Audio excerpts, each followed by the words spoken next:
આજે અમે જઈ રહ્યા છીએ ચીખલીમાં, જે પીપલ ગભણ ગામ છે ત્યાં એક દાદી રહે છે, એમને ખૂબ એવી તકલીફ છે, તો એમને સેવા કરવા માટે અમે જઈ રહ્યા છીએ।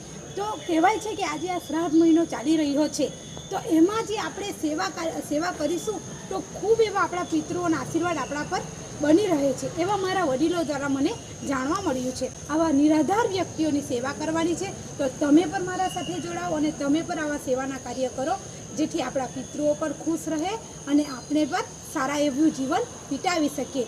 જય માતાજી। તમે પણ સૌ દાન પૂર્ણ કરો। જય માતાજી। હું છું શીતલબેન। આજે અમે આવ્યા છે ચીખલીના પીપલ ગભણ ગામમાં આ લાડુબેનની ઘરે એમને મળવા માટે। એમને ખૂબ એવી તકલીફ છે, તો આજે એમને આપણે સેવા કરવાની છે એમની। હું એક આજે રાશન કીટ લઈને આવી છે, પણ એમનું ઘર પર ખૂબ એવું નબળું છે, તો આજે આપણે એમનું ઘર બી જોઈએ, એમને શું તકલીફ છે એ બી જોઈએ, તો તમે મારો વિડીયો નિહાળો। જય માતાજી। લાડુબેનની ઘરે અમે આજે આવ્યા છે। એમને ખૂબ એવી તકલીફ છે અને એમના છોકરા પણ નથી અને ઘર પણ નબળું છે। આપણે આજે એમને પૂછીએ કે તમને શું તકલીફ છે, શું જરૂરિયાત છે, કારણ કે તમે બધાના સહકારથી આજે અમે અહીંયા સુધી આવ્યા છે। પીપલ ગભણ ગામમાં આ લાડુબેન રહે છે અને ખૂબ એવી તકલીફ છે અને એમની સાચી વાત કરું ને તો એવી પરિસ્થિતિ છે કે આજે મને પોતે બી ગર્વ થાય છે કે અમે અહીં એમને મળવા માટે આવ્યા છે। તો આપણે એમને પૂછીએ કે તમને શું તકલીફ છે? ખાવા પીવાની બધી જ તકલીફ। હા હા, તમારે આ દવા હા હા તકલીફ આ પેલા પર માગીને હા દવા લાવીએ। હા લાવીએ। હા તકલીફ તમારી બધી મોટા મોટી તકલીફ છે। ઘેરની રહેવાનું તો બહુ તકલીફ। આ કાદોમાં હુલ્યા હા મને 15,000 ટાવ કરાય સામાજિક લઈ જાય માંગુ તો આપે ડાક્ટર આપવા તો જોઈએ જ નહીં। હા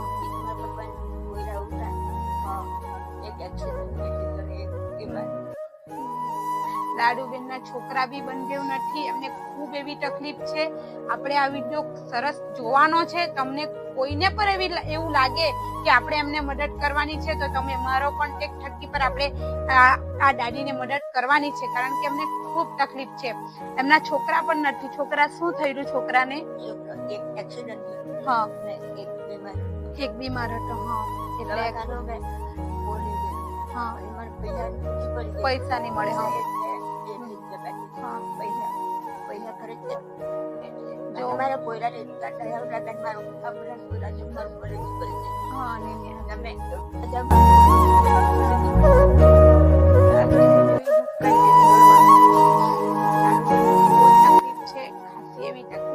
બે છોકરા બી એક્સપાયર થઈ ગયેલા છે। ઘર બી બહુ નબળું છે, કારણ કે ક્યારે ઘર તૂટી જાય એ બી નથી ખબર પડતી। હા તરત થવાને બહાર નીકળી જાય હા એમ કરીને બરાબર। કારણ કે બેટરી લઈને જઈ રહી હા એટલે પડી જાય। બધા મને આટલો ખૂબ રાતના હું કરું બેટરી લઈને આપણે મેં તમને બીજા વિડીયોમાં બી કીધું હતું કે વરસાદ બધા જ માટે સારો નથી।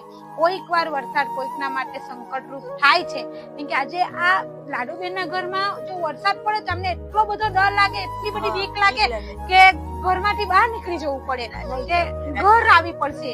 કેમ મારું નંબર હતો તેઓ નહીં મળે, હું જીવને કરું એમ પૂરું કરીને જીવ્યા કરું ચાલ ભગવાન અવતારે જાય પછી તો હું પૂરો જ કરી દઉં એમ કરીને બાકી અમારા મને દવા દાખલો આવડે, બધું કચરા મને અપડેટ કરતા આવડે, બધું આવડે, પણ હું એ નથી કરવા માંગતી। મારી જિંદગી મેં પૂરી કરી એમ કરીને મેં કોઈ ઊંચું નીચું નહીં જવું, કોઈ પણ માગું ઈચ્છા પડે આપે નથી ઈચ્છા પડે નાખી દે પછી આપે ખાઈ। જો મિત્રો એમનું આપણે તમને આજે ઘર બી બતાવું છું કે ઘર બી કેટલું નબળું છે, કે ચોમાસામાં આજે તૂટી પડું કાલે તૂટી પડો એવું આ ઘર છે એમનું।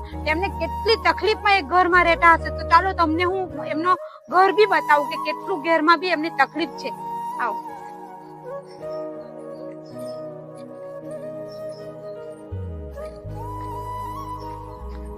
ઘર બી મિત્રો લીપણ જ છે, એમને કઈ જ નથી ઘરમાં બી। જો ખૂબ એવી કપરી પરિસ્થિતિમાં રહે છે।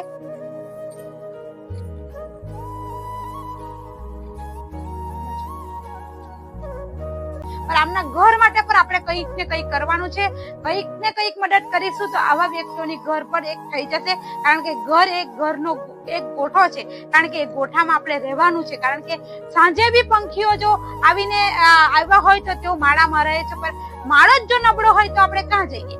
એટલા માટે આપણે એમને ઘરના માટે પણ આપણે મદદ કરવાની છે.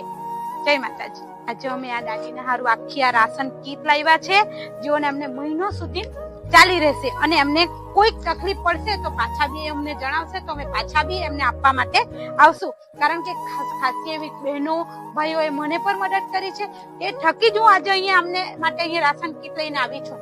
કે તમે મને આવા સહયોગ પર આપશો તો અબર આપણે આવા વ્યક્તિઓને મદદ કરીશું. તમને આ ચાલશે ને થોડાક દિવસ? હે ને? ભગવાન તમારું ભલું કરે કે અમારા બધાનું દીદી ને એવું નહીં રડવાનું તો લાડુબેન ને બહુ તકલીફ છે મિત્રો. જરાક જોજો, આપણે આવા વ્યક્તિઓની હેલ્પ કરવાની છે. મને તો બહુ તકલીફ થાય છે એટલે હું આવી છું. તમારા સહયોગથી તમે ખૂબ એવી મને પર મદદ કરજો, આપણે આવા વ્યક્તિઓની મદદ કરીશું. જય માતાજી. આ દાદીના 2 છોકરા છે, સરસ એવા છોકરા પર છે.